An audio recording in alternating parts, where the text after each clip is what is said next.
Hey, kia ora everybody.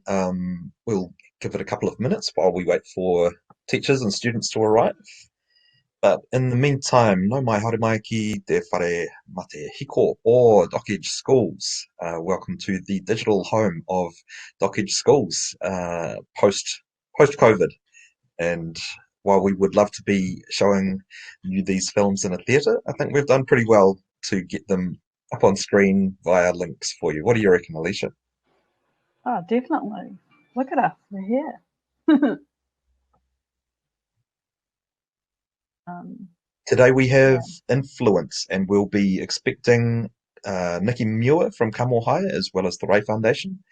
And we're going to give them a little bit of time just to arrive and settle in and get to grips with the tech as we're old hands at it now. So yeah, we're doing our best to make people feel welcome and comfortable. Kia we ora, have we've got Simon. Hold on. hey Simon, how are you going? Hi. We'll be starting shortly, but we're just giving a couple of minutes to Kamo High to join us. Nikki Muir, the teacher, got in touch yesterday to say that a reliever might be joining us instead, as she's had a family emergency, but we are still looking forward to showing the movie. And the beauty of the digital world is that we can have the Q&A recorded and we can show the movies at any time. Kia ora, Simon. Good to have you with us.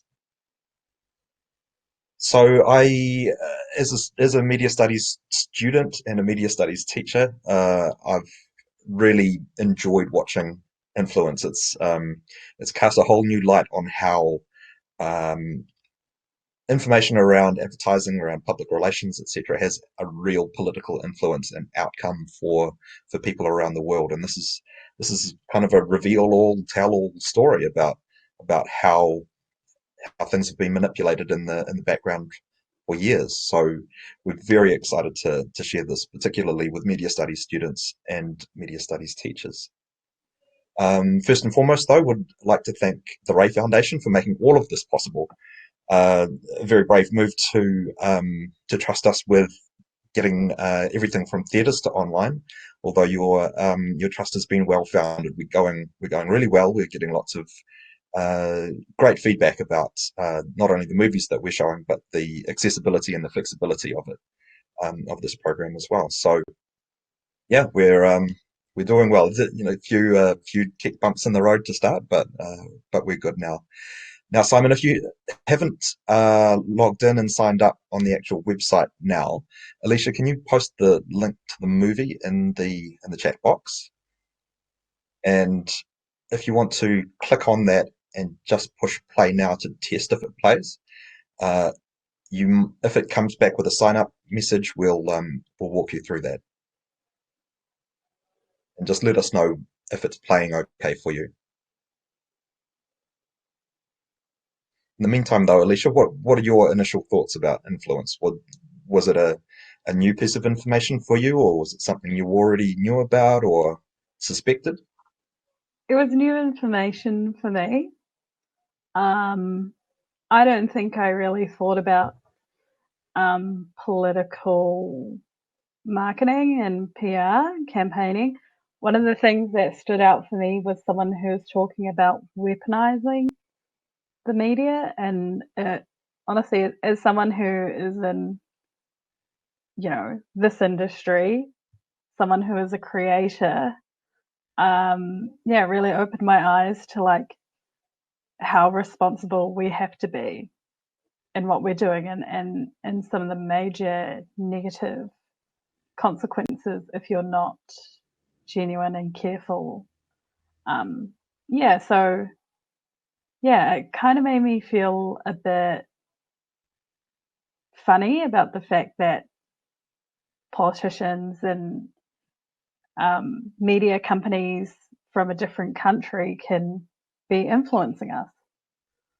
So it's kind of like, wow, who can you trust? Absolutely, absolutely. um, Well, we're yeah. super lucky today because we'll be joined by Sir Bob Harvey for the question and answer session. Let's see about what time when the movie finishes, approximately 2 p.m. So As a former admin and as a former politician, president of the Labour Party, we will get some very insightful commentary from him, no doubt. He's also met Lord Tim Bell from the movie, the central character of the movie, so maybe he'll have some inside goss about what he was actually like behind the scenes. For the moment, though, all of the teachers who are gathered here, hopefully we have Kamo in the house, but if we don't, we'll come back to you a little bit later. We will get ready to push play. So if you can click on that link right now, schools.edge.nz, film influence, and then hover your cursor over play now. We'll count down, and when I say go, we'll all push play together and reconvene for the question and answer session when the credits start rolling. But Any don't any close last the thoughts there, tab. Alicia? Oh yeah, I'm just thinking we're just going to turn our mics and our cameras off of this tab. So try not to click out of it, just change your tab.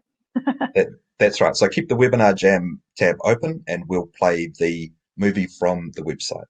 So hover your cursor over the play now and 3, 2, 1, play now. And push play on the actual movie too. Okay, enjoy. We'll see you back for a Q&A afterwards.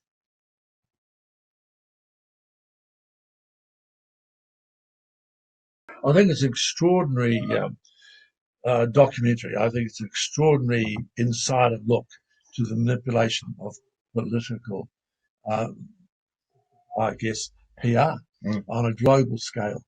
How frighteningly deadly and effective it is when people know how to do it well or badly. And he was a master.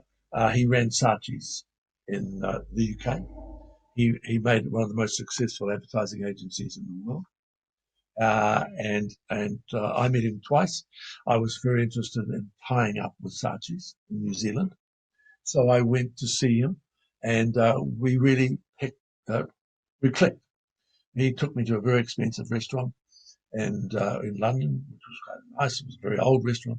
And we talked about politics. It was very quick that he realized that I was very left, very right. After all, I was working at that time for the Labour Party in New Zealand for David Lange. He was working for Margaret Thatcher. In fact, I remember in his office, there was a crown, a beautifully made fake movie crown, like the Queen wears. And he said to me, Margaret Thatcher gave me that. I said, pretty nice crown. It was a gift for her election campaign, which he had won. David Lange did not give me a crown, I'd say. So I thought we had a great conversation, but it was not going to result in me becoming the Saatchi's agent in New Zealand because of my politics. And he said, look, mate, I think he called me mate, we just are so incompatible. I'm right involved in the national, the Tories. You're involved in Labour. I don't think we can do a deal, but we could be friends. So I think when I became the president of the Labour Party and went to London on behalf of Helen Clark to look at Labour, I had dinner with Tony Blair, and I think I had dinner with Tim Bell. And I said, hey, look how far I've come. And I brought back the pledge card from that meeting with Labour, which I think was the one political device, which won the election of Helen Clark. Well, the pledge card was something that was given to every New Zealander. And on the front it had Helen Clark, looking exceptionally beautiful, I might say. It was a real cleaned up job, I might say. And not to say that she needed it. I thought she was fantastic.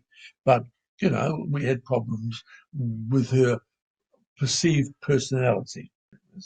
Jacinda right now doesn't need any of that.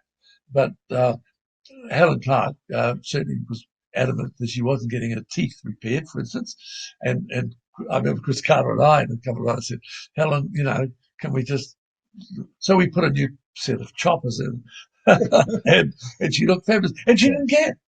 And so in the pledge card, which was the first thing that New Zealanders saw, is an extremely rather beautiful Helen Clark. She looked younger.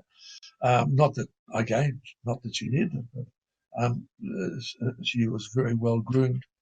And the pledge card went to every New Zealander. On the back it said, I pledge that we will deliver this, we'll deliver this, we'll deliver this. And it was signed. I said, Helen, you're going to sign.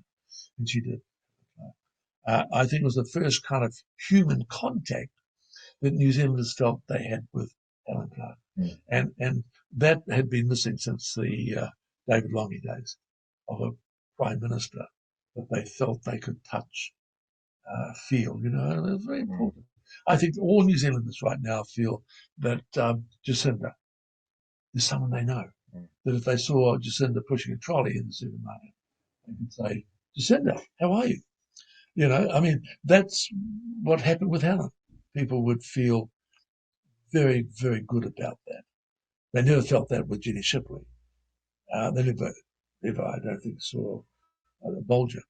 But they felt with Labour politicians, they could be close to them. This documentary is a much more serious grunter of evil manipulation. And I always felt that we were probably a little too down the line to be played around with. But I did think there were other players that were hovering around. After all, Putin came to Auckland when he worked for the KGB in Singapore in the early 70s and asked, what's going on here? And they said, well, nothing. I think slogans are always kind of important. And I invented slogans in New Zealand. In 1969, I came up with the first slogan that Labour probably had ever had, and it was called Make Things Happen. That was a kind of a slogan for the time. We're talking 69. I did a split screen film commercial, which was very, very hard. Now Peter Jackson could do it in 10 seconds on an iPhone. But in those days, it took 6 months to get moving the screens, the images up and down. And I felt it needed a slogan of the time. And it came from a song from the Hamilton County Bluegrass Band called Make Things Happen. And I used that as the musical theme, and I used that thing. But I hit the jackpot of all time in 72 with It's Time. It's Time was the perfect political slogan. And it's still considered to be the greatest slogan. It wasn't just It's Time. It came from a speech that a guy called Arthur Faulkner, who was minister, I think, just about everything, was later he was minister, but when he wasn't, he was campaigning. I went to a campaign meeting and he said, we've had a guts full of National. They've run the place. It's time for us. It's time for Labour. It's time for housing. It's time for old people. And it's time that we rethought how New Zealand's going. And I thought, oh, that's pretty good. So I went and saw Norman. I said, I think I've got a good slogan. He said, what are you slogan for? I said, well, I've come up with this great. It's time for a new rethink. I think I thought something like that. And then he said, oh, yeah. He wasn't enthusiastic. And I came back to the agent and I said, the boss doesn't kind of like, but it's time for, I think, it's time for, and they said, well, drop all that, why don't we just go with It's Time? So we first designed it on a T-shirt, and it looked bloody fantastic. It's Time, with just a Labour L. And I took it back, I think, and said, Norman, it looks like this. Here's the buttons. They were crazy about buttons. Everybody had a Labour button. And car stickers. Labour loved car stickers. And it just said, It's Time, with the Labour logo. And they all loved it. And I sold it to Australia, who also went with It's Time there. And so together we had one slogan, and Whitlam was elected with It's Time, and Kirk was elected here with It's Time. With David Lange, I stole, I bought Up There Where You Belong from the Americans, and I couldn't afford the words They wanted something like maybe $50,000 for the words from the Officer and a Gentleman, I think. Right. Maybe Joe Cocker wrote it. Anyway, I couldn't afford it. So, but I could afford the music. So I bought the music only for $10,000 and got a whole lot of wonderful women to hop into little recording studios and go do do do do do do, and everybody went do do do do do do, and I used that, and I took the slogan "Up there where we belong," Labour, and well, it was a quick campaign, and Longy flew in, was so delighted. He was truly delighted to be the Prime Minister. Why wouldn't he? He worked very hard for it. They all merge. In other words, the candidate has got to be attractive. The candidate has got to have charisma. The candidate should be the candidate. There's a great movie with Robert Redford. If you want to look at a movie that talks about where politics are and where's political advertising, don't miss The Candidate. Probably about 1974, about a young senator taking on an older senator. He's not going to be president, but he's going to be that. I used that when I campaigned for the mayoralty. I used all those techniques. In that campaign, you see music, slogans, calling volunteers, hyping up. I went over to America and worked with Ted Kennedy's campaign to pull ideas, and I pulled a lot of ideas from the Kennedy campaign. He didn't finally stand for the president. He was threatening to. But it was a great learning curve for me. And I came back and did a lot of that technique with David Longy and then Mike Moore. So if you have a candidate and you've got to get that candidate that feels good, looks good, does it naked. I used to always talk about campaigning naked, not nude. We're not talking about that. We're talking about someone that looks at the camera, opens up their soul, if you like, and people go, God, I like her, I like him. You know, you can't be foxy. The camera is dreadfully cruel. It says, that bastard's lying. He's lying, you know, or he's dried up. When I was president of the Labour Party, I picked a couple of people that I was really very keen. David Cunliffe and Shearer. And I thought, wow, one of them will be the Prime Minister. Well, David Cunliffe became the leader of the Labour Party, but he lacked the wow. Key had wow. Lightweight, but he had wow. People felt that John Key could be approached. People, when I was with Key, which I would be when I was the mayor, people would say, hello, John. And he'd go, hi. He hadn't done for the bar of soap, but he had that ease. I remember that I was with Helen Clark in St. Luke's a couple of times, and people were looking and going, oh, that's Helen Clark. But they didn't yell out, hello, Helen. They didn't. And she didn't mind, but she didn't have that approachability. Jacinda has that. Jacinda has that in spades, as they say. So if the candidate is, or the leader has that wow, Tom Mueller has none. He's just like a piece of corrugated iron. He's deaf. He can't do it. And everybody still remembers his entree into all of this with the Jack Tayne, who massacred him. I didn't think Tayne believed what he got hold of. He got hold of a politician that was thinking, oh, holy shit, what do I say next? Well, you make it up. He probably learned, but that was just a massacre. And Tayne just, you know, well, I did it from 1969 to about 2000. I didn't do it.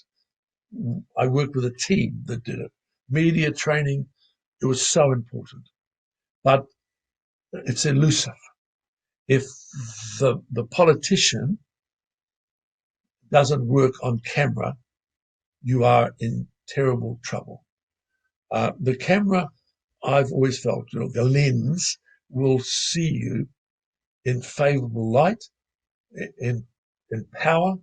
I mean, there's been some great politicians. You know, I think Muldoon who was a little dwarf and not a nice person, let me tell you.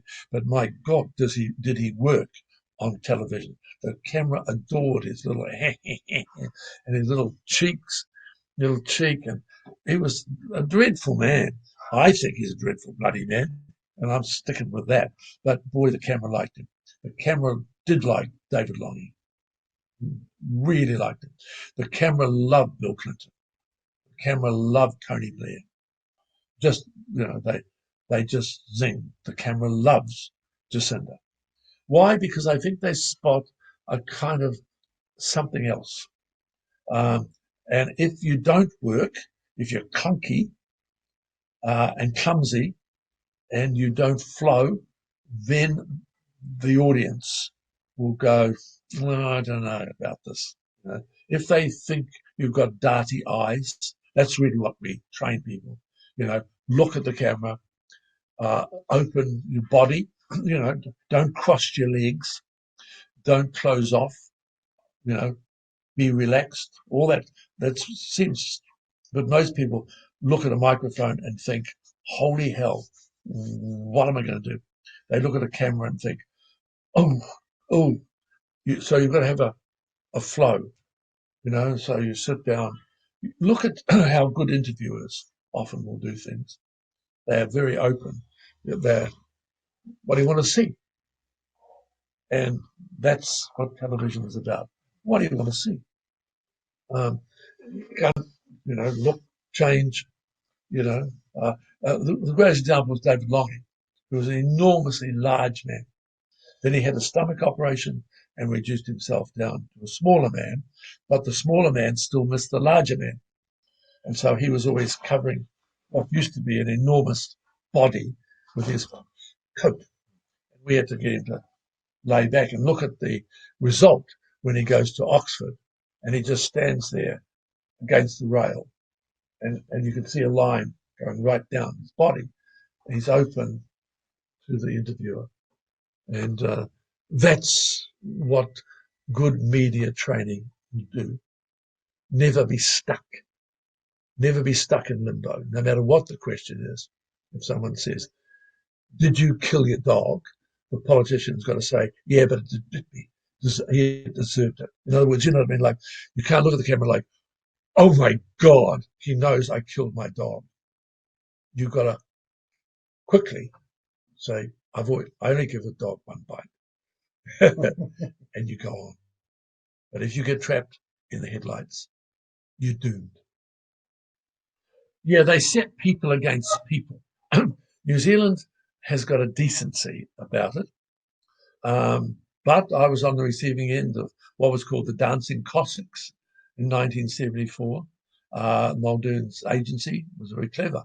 They put fear of a Russian takeover of New Zealand. They showed Polynesians being, filling up hospitals and things like that. They played on all the prejudices, and it was a pretty dirty campaign, I think. And I've never forgiven the National Party for appalling behaviour, but it worked. We had a weaker candidate, Bill Rowling, terribly decent, good man, but he lacked the clout that Muldoon had. They didn't do it again, to be honest, but it was a campaign with incredible, I think, backlash. The Russian dancing Cossacks dancing across the screen, which said everything like, yeah, those commies are going to take over New Zealand. Also made the Labour Party a bunch of commies and unpleasant. It worked at the time, would never work now. Now we want to see the debates, I guess, and I think right now we are not going to be manipulated, I have to say. But is it possible? Bloody hell it is, of course. There are countries that probably feel that they should have more influence in trade, in well-being. COVID, of course, has actually blown a big hole in the whole world right now. I think the repercussions on what we're going through now is enormous. I feel nervous that we ain't over this yet, and we haven't seen the end of this yet at all, in politics and culture, in social well-being, in health. I think we've been really caught. We've been sucked into movies and living movie terror. Ha ha. Aliens turn up, everything. We go, ha ha. Well, ha ha has stopped us in our tracks. All those movies about the escaping viruses out of labs, Well, hey, we're here. Wake up. New Zealand right now is in this wonderful, safe, false sense of security.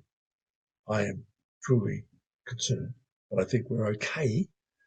But I think if we're not very careful, I think that we got it right almost from day one with the Prime Minister and Bloomfield, with simply asking New Zealand to be part of battling it.